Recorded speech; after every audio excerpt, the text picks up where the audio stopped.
पौष अमावस्या की कथा। पौराणिक कथा है कि एक गरीब ब्राह्मण की एक सुंदर, गुणवान और संस्कारी बेटी थी, लेकिन उसकी शादी नहीं हो पाई। एक दिन उसके घर पर एक साधु आए और उनकी सेवा से प्रसन्न होकर आशीर्वाद दिया और उस कन्या को विवाह के लिए उपाय बताते हुए कहा कि यहाँ से कुछ दूरी पर एक परिवार रहता है। यदि यह रोज जाकर उसकी पत्नी की सेवा करे तो इसके विवाह में आ रही अड़चन दूर हो जाएगी। अगले दिन लड़की सुबह उठकर उनके घर जाती है, साफ सफाई करती है और वापस अपने घर आ जाती है।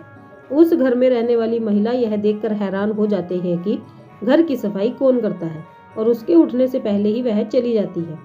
कुछ दिनों के बाद उस स्त्री ने ब्राह्मण की पुत्री को ऐसा करते हुए देख लिया और उससे पूछने लगी कि तुम कौन हो। तब कन्या ने साधु द्वारा बताई गई सारी बात उसे बता दी। उस स्त्री ने कन्या की सच्चाई और सेवा से खुश होकर उसे शीघ्र विवाह होने का आशीर्वाद दिया। लेकिन कुछ देर के बाद स्त्री के पति की मृत्यु हो गई, लेकिन उसने हार नहीं मानी और आंगन में लगे हुए पीपल के पेड़ की 108 परिक्रमा करके भगवान विष्णु से अपने पति का जीवन लौटाने की प्रार्थना की।